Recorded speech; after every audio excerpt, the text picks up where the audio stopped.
all of you. Myself name is Priyanka, second year batch 22-24 ये student हूँ। आज का मेरा टॉपिक है सुपोजिटरी।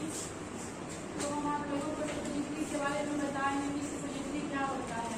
तो सुपोजिटरी एक सॉलिड मेडिसिन है जो रेक्टम, वेजाइना, यूरेथ्रा के माध्यम से हमारे शरीर में प्रवेश किया जाता है। यह छोट, गोल एवं शंकु के आकार की वस्तु है जो तापमान पे पिघल जाता है या फिर घुल जाता है। घुलने के बाद ये अपना वर्क करना स्टार्ट कर देता है। सुपोजिटरी को हम हमेशा रेफ्रिजरेटर में रखते हैं क्योंकि ये कमरे के तापमान पे पिघल जाएगा। तो उसके बाद हम देखेंगे टाइप्स ऑफ सुपोजिटरी। उसके बाद हम देखेंगे कि सुपोजिटरी कितने प्रकार के होते हैं।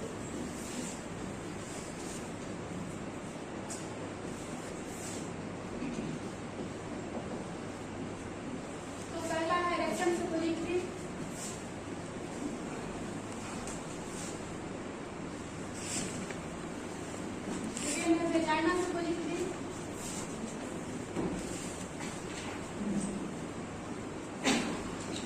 और है यूरेथ्रा सुपोजिटरी,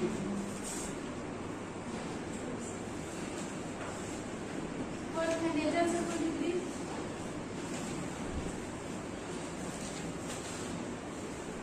और है ईयर क्वार्ट्स।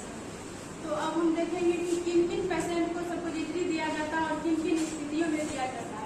तो जब किसी भी पेशेंट को कॉन्स्टिपेशन, गैस, इचिंग, दर्द इत्यादि की प्रॉब्लम हो तो उसे हम रेक्टम सुपोजिटरी देते हैं। अगर किसी भी फीमेल पेशेंट को वेजाइना में इन्फेक्शन, इचिंग या फिर दर्द या फिर जलन हो रहा तो उसे हम वेजाइना सुपोजिटरी देते हैं।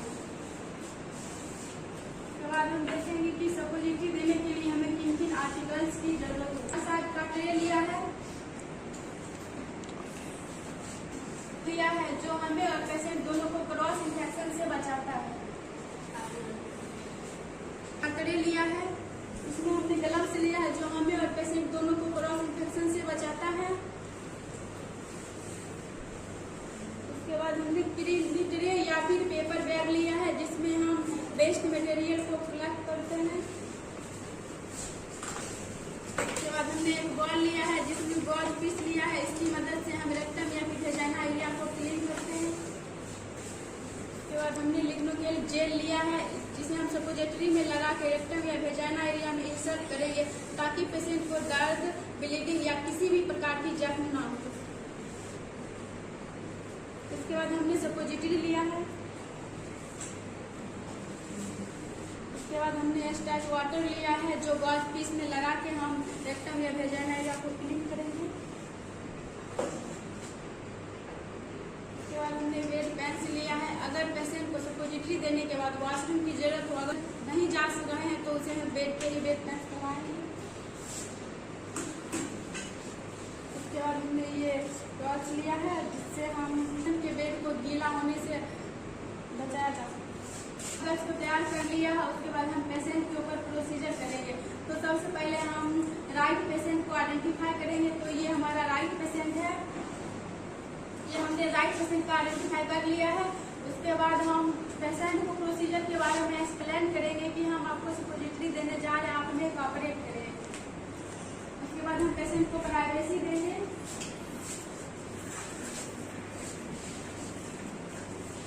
स्किन की मदद से हम इसे प्राइवेसी देंगे।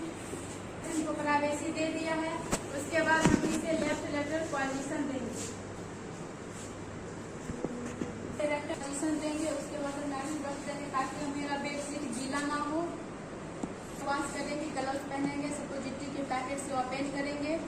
दाहिने हाथ की 2 फिंगर के बीच में रखेंगे और बाएं हाथ से सुपोजिटरी को दाहिने हाथ की तर्जनी उंगली की मदद से इंसर्ट करेंगे। अगर एडल्ट में कर रहे हैं तो 4 इंच तक करेंगे, अगर चाइल्ड में कर रहे हैं तो 2 इंच तक करेंगे। इंसर्ट करने के बाद हम फिर गॉज पीस की मदद से उस एरिया को क्लीन कर देंगे। उसके बाद फिर हम उसको उस एरिया को फिर क्लोज कर देंगे। उसके बाद हम फिर अपना ग्लव्स उतार लेंगे और हैंड वॉश कर लेंगे। तो आफ्टर केयर में 10 से 15 मिनट तक पेशेंट को उसी केयर में उसी पोजीशन में बोलेंगे लेटे रहने के लिए। उसके बाद फिर 10 से 15 मिनट के बाद आएंगे, फिर पूछेंगे पेशेंट से कि आप सही है या फिर आपको कोई प्रॉब्लम तो नहीं हो रही है। अगर प्रॉब्लम नहीं हमें हो रही है तो उसे फिर उसी पोजीशन में आरामदायक पोजीशन देंगे। उसके बाद फिर वहाँ पेशेंट को पूछेंगे कि सुपोजिटरी देने के बाद अगर उसे वॉशरूम की जरूरत हो, अगर वो चल फिर रहा तो उसे वॉशरूम ले जाएंगे, अगर नहीं चल फिर रहा तो उसे हम बेड पर की मदद से वॉशरूम अगर हम वेजाइनल सुपोजिटरी देंगे तो उसी प्रकार हम पेशेंट को सबसे पहले राइट पेशेंट को आइडेंटिफाई कर लेंगे। तो हमने राइट पेशेंट को आइडेंटिफाई कर लिए हैं। उसके बाद फिर पेशेंट को प्रोसीजर के बारे में बताएंगे कि हम आपको वेजाइनल सुपोजिटरी देने जा रहे हैं, आप हमें कोऑपरेट करें। उसके बाद फिर हम उसे प्राइवेसी मेंशन करेंगे। उसके बाद फिर जैसे हम पीठ के बल सीधा ही लेटाएंगे और दोनों पैरों को मोड़ने को कहेंगे और दोनों पैर को फैलाने के लिए बोलेंगे। उसके बाद हम वेजाइना वाले को अपेंड करेंगे और बहुत अपेंड करेंगे। तो इसको इस पर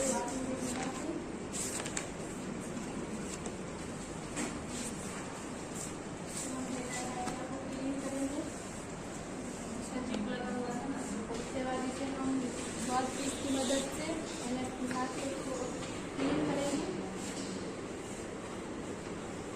क्लीन करने के बाद इसे हम क्लीन लगाएंगे।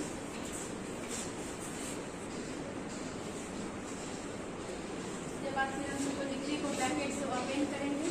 उसके बाद सुपोजिटरी के में लुमिकेंट जेल का यूज करेंगे।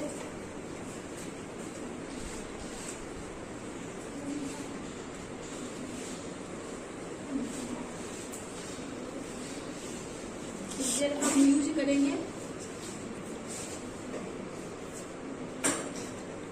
ताकि वेजाइना एरिया में दर्द, ब्लीडिंग या किसी भी प्रकार का जख्म नहीं हो।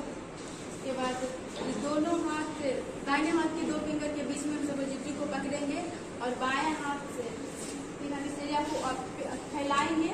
फिर दाहिने हाथ की तर्जनी उंगली की मदद से इसमें हम इंसर्ट करेंगे। इंसर्ट करने के बाद जहाँ तक ये सुविधाजनक जा सके अगर वहाँ तक हम प्रवेश करेंगे। उसके बाद फिर हम प्रवेश करेंगे। उसके बाद इसे हम 10 से 15 मिनट तक इसी पोजीशन में रहने के लिए कहेंगे।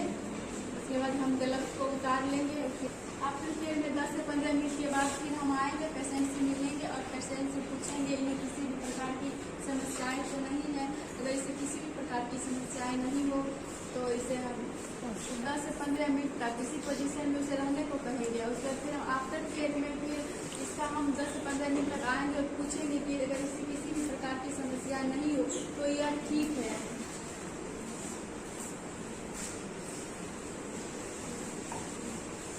उसके बाद इसे हम नर्सिंग रिकॉर्ड में रिकॉर्ड करेंगे पेशेंट का नाम, बेड नंबर, इसके सारी डिटेल्स को रिकॉर्ड करेंगे। उसके बाद टाइम भी रिकॉर्ड करेंगे, हम इसे कितने बजे दिए हैं सुपोजिटरी, जितना भी डिटेल्स उसका